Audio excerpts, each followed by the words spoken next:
it's a place where tech entrepreneurs can get a start, get assistance, get help, and to grow into much larger companies. The place is probably more agile, since a community can change its mind and probably can evolve and optimize the process. I believe the VC-owned accelerator will be mostly interested in very few things.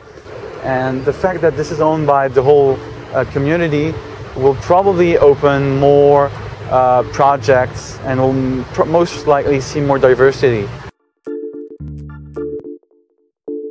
Hopefully, as a mentor, I can be a trusted advisor. That's my goal.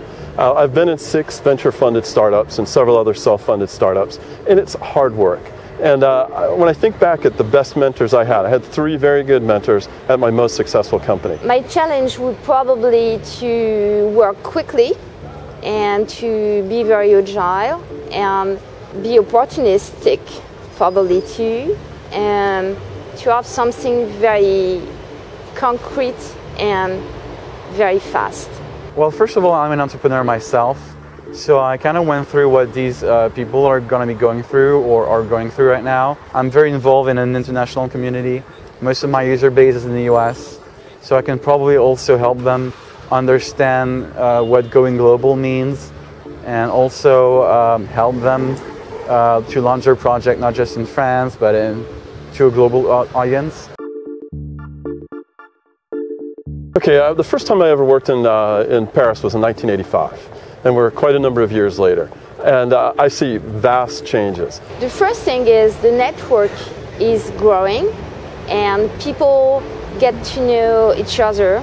If you're based in Paris, you're in the middle of Europe, you have access to Spain, UK, Germany, all sorts of very attractive markets.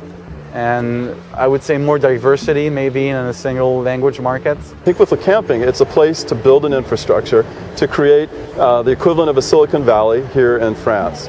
It's fairly interesting to see that you can hire some very good engineers in Paris for like not even half the price of an engineer in the Silicon Valley or New York, for example. That's a good thing.